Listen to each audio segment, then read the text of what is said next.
শীতের আরো খবরাখবর জানবো আমাদের সহকর্মীদের কাছ থেকে। শীতের প্রভাব নিয়ে জানাতে শুরুতেই মানিকগঞ্জ থেকে সরাসরি যোগ দিচ্ছেন সহকর্মী বিএম খোরশেদ। খোরশেদ, বৈরী আবহাওয়ার প্রভাব জনজীবনে কেমন দেখছেন, কি বলছেন তারা? রাব্বি, মানিকগঞ্জের যে চিত্র, গত দুদিন ধরে কিন্তু সূর্যের দেখা নেই।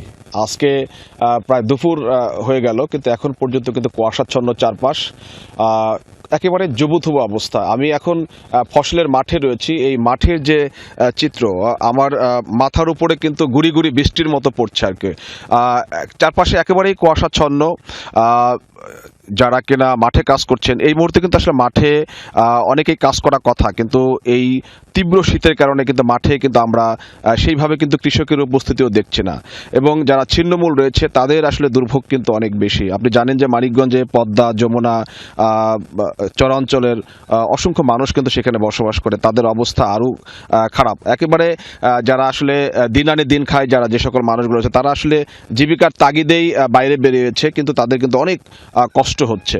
এবং আমি একজন কৃষককে আসলে এখানে একটু কথা বলতে চাই, একজন কৃষকের সঙ্গে।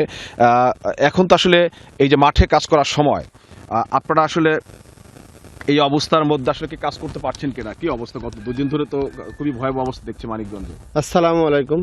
আসলে কনকনা শীত, প্রচুর ঠান্ডা, ঘন কুয়াশা, গুড়ি গুড়ি বৃষ্টি পড়ছে। আমরা ক্ষেত খোলায় কেউ এখন কাজ করতে পারতেছি না, ওষুধ দিতে পারতেছি না, সার দিতে পারতেছি না, কেউ ঘর থেকে বেরোতে পারতেছি না। আমাদের এমন অবস্থা। এখন এই আবহাওয়া না আল্লাহ তাআলা কয়দিন কিভাবে রাখবো, তারপরে সে আমরা একটা দুর্ভোগ থেকে রেহাই পাবো।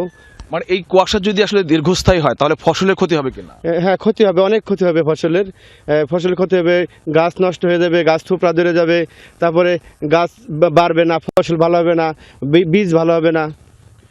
আচ্ছা রবি, শুনছিলেন যে আসলে এই বৈরী আবহাওয়ার কারণে কিন্তু ফসলেরও কিন্তু ব্যাপক ক্ষতির কিন্তু একটা আশঙ্কা কিন্তু রয়েছে। এবং শীতে যারা আসলে দুর্ভোগ পোহাচ্ছে, আমরা জেলা প্রশাসনের পক্ষ থেকে আসলে জানতে পেরেছি, জেলা প্রশাসনের পক্ষ থেকে শীত বস্ত্র আসলে বিতরণ করা হচ্ছে, সেটা আসলে প্রয়োজনীয় তুলনায় খুবই অপ্রতুল। এবং এই যে বৈরী প্রকৃতি, আপনি জানেন যে পাটুরিয়া, দৌলদ এবং আরিচা কাজেরহাট নৌরুটে প্রতিদিনই কিন্তু ফেরি বন্ধ থাকছে। সেখানে কিন্তু ব্যাপক দুর্ভোগ ভোগান্তির শিকার হচ্ছেন যারা কিনা দক্ষিণ পশ্চিমাঞ্চলে প্রতিদিন যারা যাতায়াত করে, সেই সকল যাত্রীরাও কিন্তু দুর্ভোগের শিকার হচ্ছেন। রাব্বি, খোরশেদ, আপনাকে ধন্যবাদ। আপনি জানাচ্ছিলেন মানিকগঞ্জে শীতের জনজীবনের প্রভাব কেমন পড়ছে সেই খবরাখবর। আমরা একটু মুন্সিগঞ্জের খবরাখবর জানতে চাই। আমাদের সাথে যুক্ত আছেন সহকর্মী আরাফাত রহমান সাকিব। আরাফাত, শীত এবং কুয়াশার দাপট কতটা দেখছেন মানিকগঞ্জে, জনজীবনে প্রভাব কেমন পড়েছে সে বিষয়েও জানাবেন।